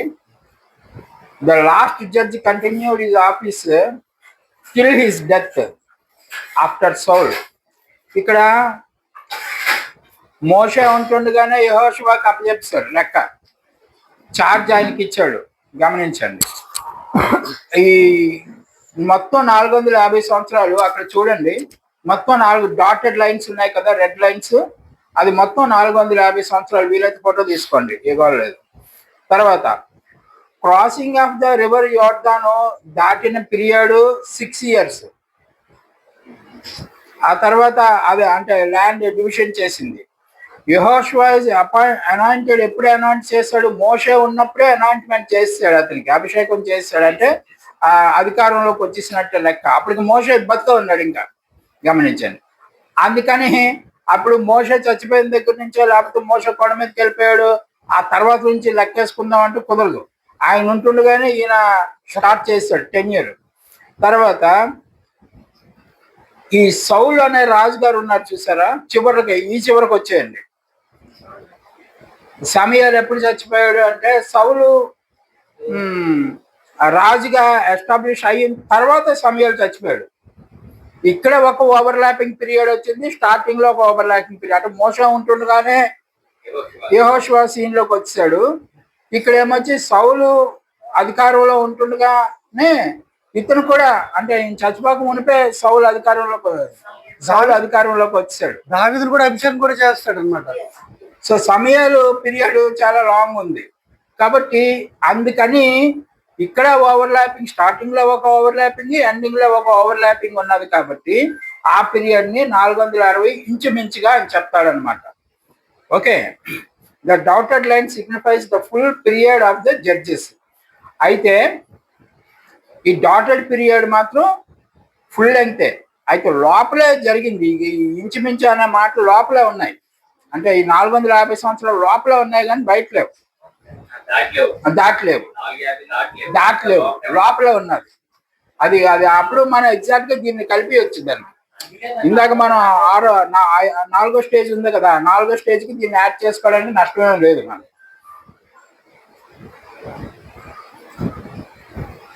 The God gives the time period after that. 13:20 అపోస్తల కార్యం 13:20 చదవనాను ఒకసారి. 13:20 యోహాను తన పనిని నెరవేర్చుచుండగా నేను ఎవడినని మీరు తలంచుచున్నారు, నేను ఆయనను కాను, ఇదిగో నా వెనక ఒకడు వచ్చుచున్నాడు.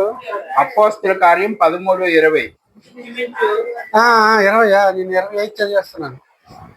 ఇంచుమించు 450 సంవత్సరములు ఇట్లు జరిగాను. అటు తర్వాత ప్రవక్త అయిన సమూయేలు వరకు ఆయన వారికి న్యాయాధిపతులను దయచేశాను. చూసావా, ప్రవక్త అయిన సమూయేలు వరకు న్యాయాధిపతులను కంటిన్యూ చేశాడు. కాబట్టి అది క్లోజింగ్ పీరియడ్. 450 క్లోజింగ్ అనేసి ప్రూవ్ చేస్తున్నాడు అది. సో 450 హ్యాపీగా మనం దానికి కల్పించుకోవచ్చు ఇందాక మనం బ్రేక్ ఇచ్చిన దగ్గర. కాబట్టి ఇప్పుడు ఏం సార్ 430 వేరు, అది వేరు, ఇది వేరు. ఇది 450, ఇందాక 430.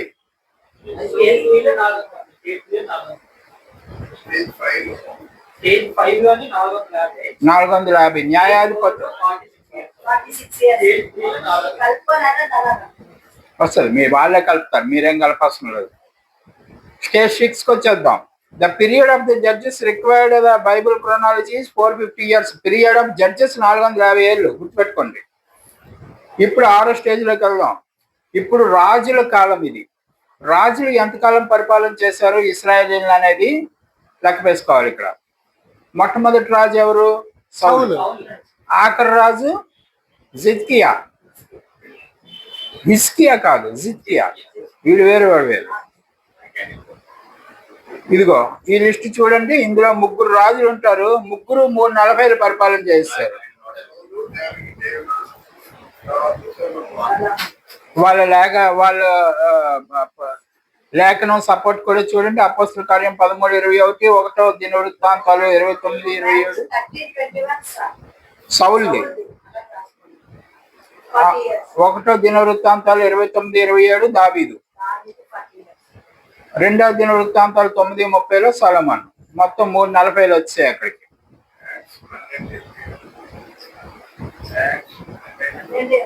ఫోటో తీసుకోండి. అదిగోండి, ఆ తర్వాత వారు రాజు కావాలని కోరగా దేవుడు బెన్యామీన గోత్రీయుడను కీసు కుమారుడనైన సౌలును వారికి 40 ఏండ్ల వరకు దయచేశాను. అవన్నీ ఆ లేఖనాల్లో ఉంటాయి, మరి తిరగలేదు. ఇప్పుడు అసలు విషయం ఇక్కడ ప్రారంభం అవుతుంది. సొలొమోను చచ్చిపోయిన తర్వాత ఈ రాజ్యం 2 భాగాలు అయిపోతుంది. 10 ట్రైబ్స్ ఒకవైపు, 2 ట్రైబ్స్ ఒకవైపు వచ్చేస్తాయి సొలొమోను తర్వాత. ఏమండి, ఆ 10 ట్రైబ్స్ ఉన్నాయి. ఉత్తర ఇశ్రాయేల్ అంటారు వాళ్ళని.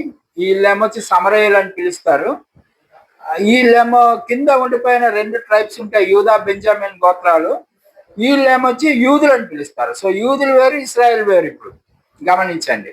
అయితే దేవుడు యేసు ప్రభు వారిని ఏ లైన్లో తీసుకొస్తున్నాడో దాన్నే మనం కన్సిడరేషన్లోకి తీసుకోవాలి. ఎందుకంటే ఆదాం నుంచి యేసుక్రీస్తు వరకు మనం టైం లైన్ రాస్తున్నాం కాబట్టి. యూదా ట్రైబ్లో కదా యేసు ప్రభు పుట్టాడు. కాబట్టి యూదా లైన్లో ఉన్నటువంటి రాజులనే లెక్కలోకి తీసుకుంటున్నాం. యూదా, ఒక నిమిషం ఆగు, చిన్నది చేస్తాను అందులో ఒకసారి. చాలా పెద్దది ఉంది, ఒకసారి సైజ్ తగ్గిస్తాను చూడండి.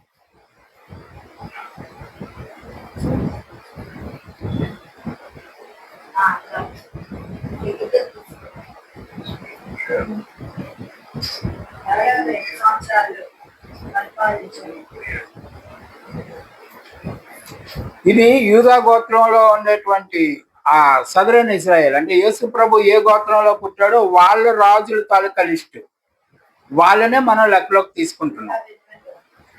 ఆ సమరయేల్లో వాళ్ళని తీసుకోవడం లేదు. అక్కడ కూడా రాజులు ఉంటారు వేరేగా, కానీ వాళ్ళని లెక్కలోకి తీసుకోవట్లేదు. ఇప్పుడు వీళ్ళందరూ ఫోటో తీసుకుని ఉంటారు మీరు. ఆ లేఖనాల ప్రకారం వాళ్ళు ఎన్నాళ్ళు పరిపాలన చేశారో 17 ఏళ్ళు, ఒకరు 40 ఏళ్ళు, 3 సంవత్సరాలు, 27 సంవత్సరాలు, యెహోషాపాతు 25, ఆసా ఆయన మరీ ఎక్కువ 41 సంవత్సరం పరిపాలన చేశాడు. కొంతమంది కొన్ని నెలలే చేసిన వాళ్ళు కూడా ఉన్నది. ఆ నెలలే చేసిన వాళ్ళ గురించి ఏమంటదంటే, the extra 6 months of the fraction of the year not considered. అది లెక్కలోకి తీసుకోలేదట. 6 నెలల కన్నా ఎక్కువ ఉన్నవి extra 6 months are a fraction of the year is not considered. తీసుకోలేదు. కాబట్టి the period of the king is 513. 513 సంవత్సరాలు రాజులు పరిపాలన చేశారు. ఇందాక న్యాయాధిపతులు పరిపాలన చేశారు, తర్వాత రాజులు పరిపాలన చేశారు. వీళ్ళు 513 సంవత్సరాలు. స్టేజ్ 5లో అది. స్టేజ్ 6 అయింది కదా. రాజుల రాజు లెక్క పెట్టాలి ఇప్పుడు మళ్ళీ. 2, 3, 4, సీరియల్ వేయలేదు సార్, లేఖనం వేసాడు కానీ సీరియల్ వేయలేదు. లాస్ట్ 7th వచ్చాము, 7వ స్టేజ్కి వచ్చేసాము. ఇక్కడ కొంచెం ఇంపార్టెంట్, అందరూ కేర్ఫుల్ గా గమనించండి. 7th స్టేజ్ లో ఏమవుతుందంటే, ఇదే లాస్ట్ స్టేజ్. ఈ లాస్ట్ స్టేజ్ లో ఆఖరి రాజు జిద్కియా ఉన్నాడు కదా, ఇందాక మనం చూసాం జిద్కియా. ఈ జిద్కియాని ఒక రాజు వచ్చి క్యాప్చర్ చేస్తాడు. ఏ రాజు క్యాప్చర్ చేశాడో నెబుకద్నెజరు. అది లేఖనంలో లేదు, తర్వాత చేద్దాం. కౌంట్ లో ఉండాలి. ఇప్పుడు లేఖనంలో నెబుకద్నెజరు ఉన్నా మనకి ఇప్పుడు టైం లైన్ కి అటాచ్ అయ్యేటట్టుగా ఉండాలి ఆ లేఖనం. ఇక్కడ ఏమైందంటే, దానియేలు ప్రవక్త ఉన్నాడు కదా, దానియేలు 70 వారాల ప్రవచనం ఒకటి ఉంటది. అవి కాక 70 సంవత్సరాలు వీళ్ళు చెరలో వెళ్ళిపోతారని రాశాడు, ఆయనే రాశాడు. ఈ 70 సంవత్సరాలు చెరలో ఉండిన తర్వాత చెరలో నుంచి విడిపించబడతాడు. ఎవరు ఆధ్వర్యంలో విడిపించబడ్డారు వాళ్ళు? జెరుబ్బాబెల్. పాస్టర్ గారు చెప్పేవాడు. జెరుబ్బాబెల్ కాదు, ఎవరు రాజు ఎవరు? కోరెష్ రాజు వీళ్ళకి పర్మిషన్ ఇస్తాడు, అక్కడికి వెళ్ళి మళ్ళీ మీ దేశం మీరు వెళ్ళండి అని చెప్పి. బంధించినప్పుడు నెబుకద్నెజరు బంధిస్తాడు, కానీ కోరెష్ విడుదల చేస్తాడు ఆయన. కోరెష్ అప్పటికి ఏ దేశం రాజాడు? బబులోన్ కాదు, మీడియో పర్షియన్ రాజు. మీడియో పర్షియన్ రాజు. బబులోన్ రాజు బంధిస్తాడు, మీడియో పర్షియన్ రాజు విడుదల చేస్తాడు. పార్సిక్ అంటాం కదా, మీడియో పర్షియన్ రాజు అన్నమాట. ఈ మీడియో పర్షియన్ రాజు విడుదల చేసినప్పటికి 70 సంవత్సరాల పూర్తయిపోతుంది. బందికానా అంతా క్లియర్ చేస్తాడు అక్కడ. ఇప్పుడు మనకి సెక్యులర్ హిస్టరీ అని ఉంటుంది. ఇప్పటి వరకు మనం చెప్పుకున్నది బైబిల్ హిస్టరీ. ఇది సెక్యులర్ లా ఉండొచ్చు, ఉండకపోవచ్చు. కానీ ఈ కోరెష్ రాజు అనేవాడు సెక్యులర్ హిస్టరీలో ఉన్నాడు. ఏం సార్? బైబిల్లోనే ఉన్నాడు, సెక్యులర్ హిస్టరీలో ఉన్నాడు. సెక్యులర్ హిస్టరీలో ఎలా ఉంటాడో ఒకసారి చూద్దాం. ఒకసారి 2వ దినవృత్తాంతాలు 36వ అధ్యాయం 20-21 చూడండి. ఖడ్గమ చేత హతులు కాకుండా తప్పించుకుని వారిని అతడు బబులోనునకు తీసుకొని పోయాను. రాజ్యము పారసీకులు దగు వరకు తీసుకెళ్ళినాడు బబులోనియన్స్. ఓకే, ఇశ్రాయేలీని బంధించి తీసుకెళ్లే వాళ్ళు బబులోనియన్స్. ఈ రాజ్యం తర్వాత పార్సీకులది అయింది, పర్షియన్స్ అయింది. మిడో పర్షియన్స్ అంటారు కదా, పర్షియన్స్ అయింది. అయిన వరకు వారు అక్కడనే ఉండి అతనికి అతని కుమారులకును దాసులైరి. ఎన్నాళ్ళైరి?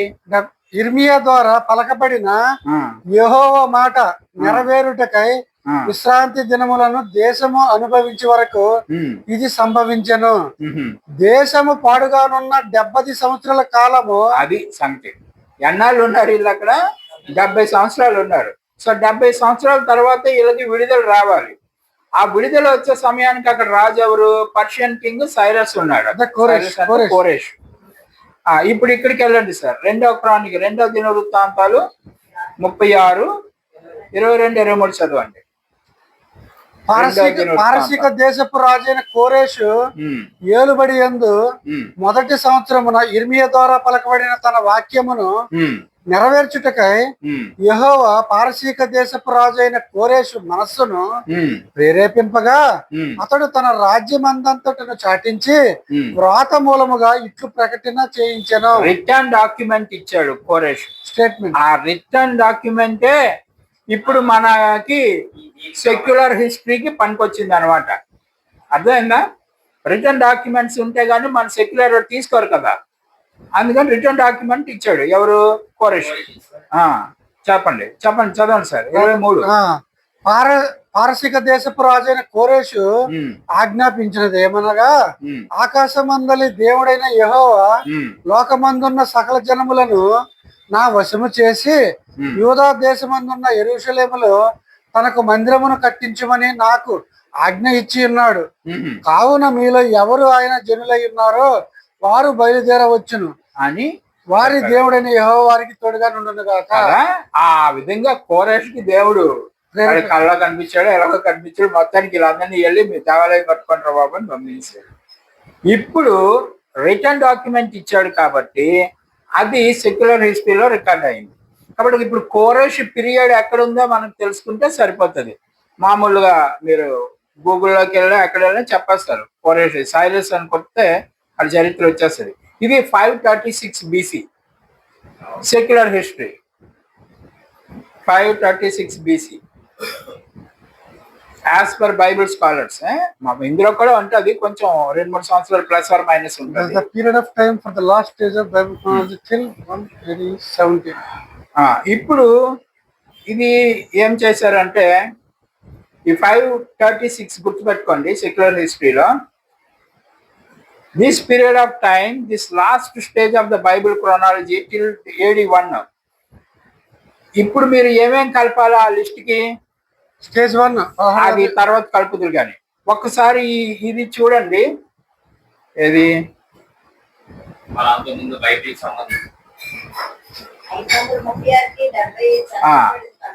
1656 ఫస్ట్ స్టేజ్. ఎక్కడి నుంచి ఎక్కడి వరకు? ఆదాము నుంచి నోవాహు వరకు.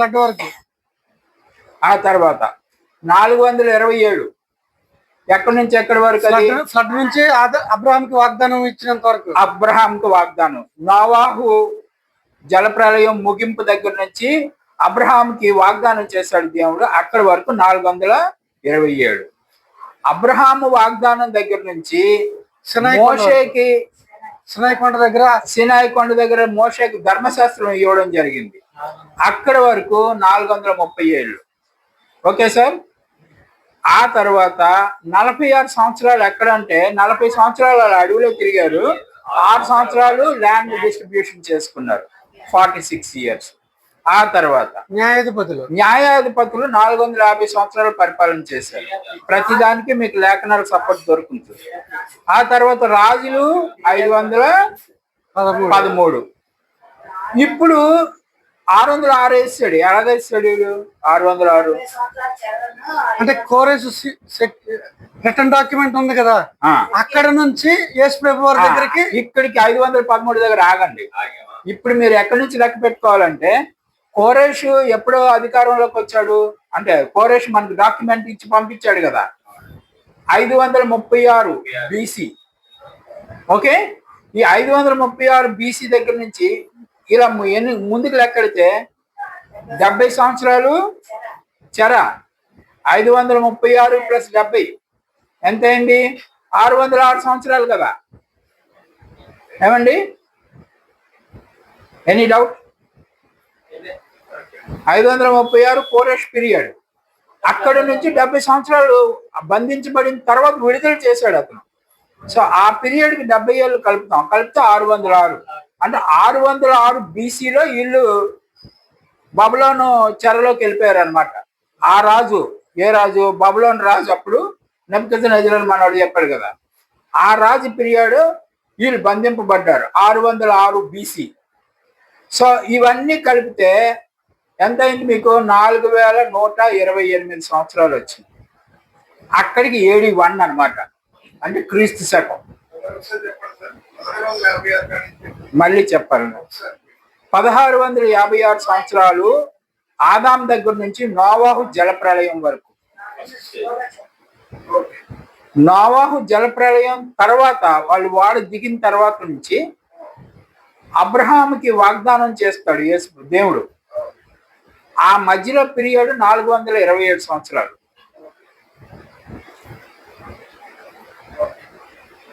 అక్కడి నుంచి వీళ్ళు ఐగుప్తుకి బందికానాలోకి వెళ్ళిపోతారు. ఐగుప్తు నుంచి విడుదల చేసి అదే మోషే వీళ్ళని విడుదల చేసి కొండ మీదకి తీసుకెళ్లి కొండ మీద వీళ్ళకి ధర్మశాస్త్రం ఇస్తాడు. కాబట్టి అబ్రహాము వాగ్దానం దగ్గర నుంచి ధర్మశాస్త్రం ఇచ్చేంత వరకు మధ్యలో పీరియడ్ 430 ఏళ్ళు. ఈ 430 ఏళ్ళు తర్వాత వీళ్ళు 40 సంవత్సరాలు అడవిలో తిరుగుతారు. అలాగా 40 సంవత్సరాలు తిరిగి ఆ యోర్దాన్ నది దాటి 6 సంవత్సరాలు ల్యాండ్ డిస్ట్రిబ్యూషన్ అయ్యింది. 46 సంవత్సరాలు అది. 46. ఆ తర్వాత వీళ్ళకి దేవుడు న్యాయాధిపతులను నియమించాడు. ఈ ల్యాండ్ డిస్ట్రిబ్యూషన్ అయిన తర్వాత అది 450 సంవత్సరాల న్యాయాధిపతులు. తర్వాత రాజుల పరిపాలనలోకి వచ్చారు. వాళ్ళు 513 సంవత్సరాలు వాళ్ళు పరిపాలించారు. ఆ తర్వాత వీళ్ళు 70 సంవత్సరాలు బందికానాలోకి వెళ్ళిపోయారు. బందికానాల నుంచి విడిపించిన రాజుగారి పీరియడ్ ఆయన 536 బీసీలో, బీసీ 536లో కోరేష్ పీరియడ్ ప్లస్ 70 కలిపితే 606. సో బంధింపబడిన పీరియడ్ 606, విడుదల చేయబడిన పీరియడ్ 36. కాబట్టి అక్కడి నుంచి అలా అవి రెండు కౌంట్ చేసేస్తే మొత్తం 4128 సంవత్సరాలు యేసుక్రీస్తు పుట్టుక వరకు, క్రీస్తు శకం వరకు. మీకు అర్థమైందా పాయింట్? సో ఇప్పుడు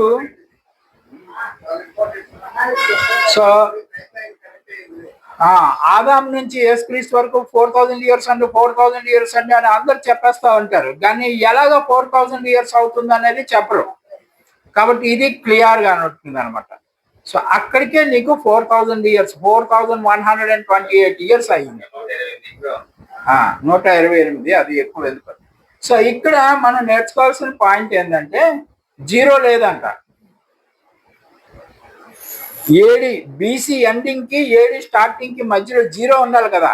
అక్కడ ఎగ్జాంపుల్ చూపిస్తాడు చూడండి. బీసీ 5, 4, 3, 2, 1 అలా కౌంట్ చేస్తాం బీసీ లెక్క. అక్కడ తర్వాత జీరో, తర్వాత ఏడి లెక్క 1, 2, 3, 4, 5 అని ఉంటుంది. మధ్యలో జీరో లేదు కాబట్టి 1 ఇయర్ గ్యాప్ ఏం ఉండదు. 1 ఇయర్ గ్యాప్ ఏం ఉండదు అండి. వాళ్ళకి వీళ్ళకి బీసీకి ఏడికి మధ్యలో గ్యాప్ ఏం ఉండదు, కంటిన్యూషన్ వస్తుంది. ఓకే, ఇప్పుడు మనం తెలుసుకోవాల్సిన విషయం ఏంటంటే దేవుడు ఇంత లైన్ ప్రకారం మీకు విషయం తెలియజేశాడు కదా. మీకు తెలియకుండా నేను ఏమీ దాచలేదు అని చెప్తాడు ప్రభు. అన్ని చెప్పేశానని చెప్తాడు. ఇదిగే ఇలాగే చెప్పాడు. ఎలా చెప్పాడు? అక్కడ కొంచెం, ఇక్కడ కొంచెం, ఇక్కడ కొంచెం, అక్కడ కొంచెం చెప్పి వెతికిన వాడికి దొరికినట్టుగా, వెతకలేని వాడికి దొరకదు. ఓకే, వెతికిన వాడికి దొరికినట్టుగా అది చెప్తాడు. ఒకసారి చూద్దాం లేఖనం. యెషయా 34:16. యెషయా 34:16 చూద్దాం. యెహోవా గ్రంథమును పరిశీలించి చదువుకోండి. ఆ జంతువులలో ఏదియు లేక ఉండదు, దేని జతపక్షి దాని యొద్ద ఉండక మానదు. దేని జతపక్షి దానికి. ఇప్పుడు మీకు ఎన్ని జతపక్షులు వచ్చాయి? 50 జతపక్షులు. అవి ఇప్పుడు మనం చూసినవన్నీ 50 లింకులు. 7 స్టేజెస్ లో మీకు 50 లింక్స్ ఇచ్చాడు. దేని జతపక్షి దానికి యాడ్ చేశారు. కరెక్ట్ గా యాడ్ చేసుకుంటే మీకు కరెక్ట్ పీరియడ్ వస్తుంది. నా నోట నుండి వచ్చిన ఆజ్ఞ ఇదే, ఆయన నోటి ఊపిరి వాటిని పోగు చేయును. ఆయన నోటి ఊపిరి అంటే ఏమి? పరిశుద్ధాత్మ శక్తి. So whoever has a power of God in you, మీ లోపల దేవుని శక్తి మీ దగ్గర ఉంటే మీరు అది రివీల్ చేయగలుగుతారు. ఇప్పుడు నేను రివీల్ చేసినా మీకు అర్థం అవ్వాలి కదా. ఎవడో రివీల్ చేశాడు, బైబిల్ స్టూడెంట్స్, నాకు అర్థమైంది కదా. మన దగ్గర ఆ పవర్ ఉంటేనే మనకు అర్థమైనట్టుగా చేస్తాడు దేవుడు, లేకపోతే అది అర్థం కాదు. కాబట్టి కొంతమంది చెప్తారు, ఇవన్నీ నేను చెప్పినప్పుడు ఏం చెప్తారంటే యేసు ప్రభువుకే తెలియదు అనేసాడు కదండి, దేవదూతలకు సైతం తెలియదు లెక్కలో, రెండో రాకడ లెక్కలు.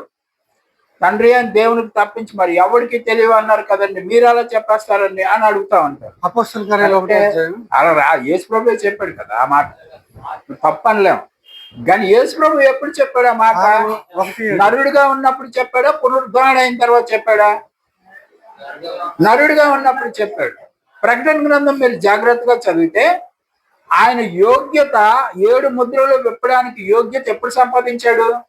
నరుడిగా ఉన్నప్పుడు సంపాదించాడా? బలియాగం విజయవంతంగా చేసిన తర్వాత సంపాదించుకున్నాడు. తర్వాత బలియాగం విజయవంతంగా, గొర్రెపిల్ల బలియాగం అయి వచ్చింది కాబట్టి అది తప్పించి వేరే వాడికి అర్హత లేదని చెప్పి లేఖనాల్లో చెప్పారు కదా. కాబట్టి ఆ లేఖనాల్లో సెకండ్ కమింగ్ డేట్స్ ఉంటాయి, అక్కడ ఉంటాయి. అవి అప్పుడు యేసు ప్రభువుకు కూడా తెలియదు. అందుకని చెప్పాడు కుమారుడైనను జరగండి అని చెప్పాడు. ఎందుకంటే కుమారుడు నరుని రూపంలో ఉన్నాడు ఆ రోజు. ఇప్పుడు ఎలా ఉన్నాడు? ఈ తండ్రి అని దేవుడు పక్క సీట్ లో కూర్చుని ఉన్నాడు.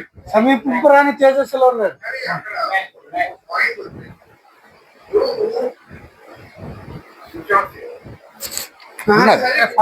పర్వాలేదు. అయితే యేసు ప్రభు వారు ఇప్పుడు పక్క సీట్ లో కూర్చున్నారు. కాబట్టి తండ్రి దగ్గర ఏముందో మెటీరియల్ ఇప్పుడు ఈయన దగ్గర కూడా అదే ఉంది. కాబట్టి ఈ had capacity to tell us the dates and times. Reveal the dates చేసేస్తాడు. అవన్నీ ఎక్కడ రివీల్ చేశాడు? రెవల్యూషన్స్ లో, ప్రకటన గ్రంథంలో రివీల్ చేశాడు. మళ్ళీ ఇది ఎలాగో మనం స్టడీ చేసామో అది కూడా స్టడీ చేస్తున్నాడు. ఆ డేట్లు తెలుస్తాయి. ఇప్పుడు మీకు ఎక్కడి నుంచి ఎక్కడి వరకు తెలిసిపోయాయి? ఆదాము నుంచి యేసుక్రీస్తు వరకు తెలిసిపోయాయి. ఇప్పుడు యేసుక్రీస్తు నుంచి రెండో రాకడ వరకు తెలుసుకోవడం పెద్ద విచిత్రం కాదని మీకు అనిపిస్తుంది. ఎందుకు అనిపిస్తుంది? అలా ఎందుకంటే మోషే వాళ్ళు నది దాటక మునుపు కొంతమంది రాక్షసుని చంపేస్తారు అక్కడ. అయినప్పటికీ నది దాటిన తర్వాత గూఢచర్యం చేస్తే అక్కడ చాలా పెద్ద అనానకీలో ఎవరో అంటారు, ద్రాక్ష గుర్తుని పెద్ద జైన్స్ ఉన్నారు, జైన్స్ మేము చంపలేమంటారు. ముందు మీకు చంపి చూపించాను కదా. దేవుడు అనుకుంటున్నాడు ఎందుకు 40 years వాళ్ళకి శాపం వచ్చిందంటే ముందు నా పవర్ తో మీరు కొంతమందిని చంపేశారు. అలాంటి వాళ్ళు మళ్ళీ అవతల కూడా ఉన్నారు, ఎందుకు చంపలేరు అని అంటాడు అనమాట దేవుడు. దానివల్ల ఇలా ఆ జనరేషన్ మొత్తం చచ్చిపోయిన వరకు అక్కడే తిరిగారు. ఇప్పుడు మీకు before Christ, Adam to Jesus Christ లెక్కలన్నీ మీకు తేలిపోయింది. కాబట్టి యేసుక్రీస్తు నుంచి సెకండ్ కమింగ్ వరకు లెక్కలు కూడా మీకు తేలుతాయి ఇలాగనే. Just wait for the time అంతే. కాబట్టి ఇప్పుడు దేవుడు ఎక్కడి నుంచి ఎక్కడి వరకు మిమ్మల్ని తీసుకొచ్చాడంటే, సైమన్ గారి ఇంటికి దారేదిరా బాబు అంటే అక్కేపాలెం హైవే రోడ్ లో దిగిపోయి రైట్ సైడ్ తిరిగి లెఫ్ట్ సైడ్ తిరిగి మహారాణి పార్లర్కి వచ్చి ఇక్కడ తిరిగి అలా చెప్తే ఎవడు రాలేడు. అవన్నీ రాసుకోలేం కదా. కాబట్టి ఇప్పుడు గైడ్ మనల్ని ఏం చేయాలా? అక్కేపాలెం మెయిన్ రోడ్ లో నుంచి హైవే పాయింట్ నుంచి మనల్ని ఎవడైనా తీసుకుని వచ్చి ఆ మహారాణి పార్లర్ దగ్గర ఇలా తిప్పి ఈ సెకండ్ లైన్ లోకి తీసుకొచ్చి ఇలా మన ఇంటి ముందు పెట్టి తెల్లగా గ్రీన్ కలర్ బిల్డింగే అని చెప్పేస్తే అప్పుడు మనం వచ్చేయగలం. ఇప్పుడు దేవుడు మిమ్మల్ని ఏం చేశాడంటే, ఎక్కడో ఆదాం దగ్గర టైం మనకు తెలియదు. అది ఎప్పుడు పుట్టాడో ఎప్పుడు చచ్చిపోయాడో ఎవడెవడు ఎప్పుడు పుట్టాడో ఏం తెలియదు. అవన్నీ మీకు అతను రచించిన లేఖనాల్లో నుంచే తీసి మీ గైడ్ అంటే మీ హోలీ స్పిరిట్ ఆ లేఖనాల నుంచి తీసి ఒకదానికొకటి క్లబ్ చేసి కరెక్ట్ గా మీ ముందు ఉంచారు. ఎక్కడి వరకు తీసుకొచ్చాడంటే, కోరేష్ అనేవాడు సెక్యులర్ హిస్టరీలో నంబరాడు. సెక్యులర్ హిస్టరీలో ఉన్నటువంటి ఆ డేట్ వరకు మిమ్మల్ని తీసుకొచ్చింది బైబిల్. సెక్యులర్ హిస్టరీలో మిమ్మల్ని కల్పిస్తుంది. ఇక్కడ నుంచి మీరు ఈ హిస్టరీ చూసుకుంటే కిందకి వెళ్ళిపోవచ్చు. తర్వాతకి ఇంకా మీకు చరిత్ర అవసరం లేదు కదా. ముందు ఫార్వర్డ్ ముందుకే చూస్తారు, వెనక్కి చూడరు.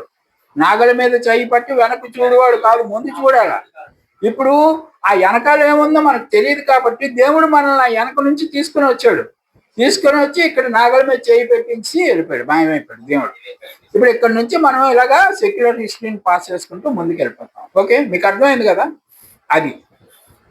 కాబట్టి the word has revealed to us today the calculation of God's great time clock for men. మనుషుల కోసం దేవుడు నిర్మించిన గొప్ప టైం లైన్ ఇది. ఈ టైం లైన్ దేవుడు ఈరోజు మీకు తెలియజేశాడు. కాబట్టి ఫర్దర్ టైం లైన్స్ తెలుసుకోవడానికి మీరు ఆసక్తులు అయి ఉండండి. Further time lines further time వచ్చినప్పుడు మీకు చెప్పడం జరుగుతుంది. ఓకే, దేవుడు మిమ్మల్ని సత్యము. ఆమేన్. నీ వాక్యమే సత్యము. ఇంకేముంటుంది అక్కడ? 17 అది ఫ్లెక్స్ మాటికి వస్తూ ఉంటుంది ఆ rotation. Right, praise the Lord. Amen.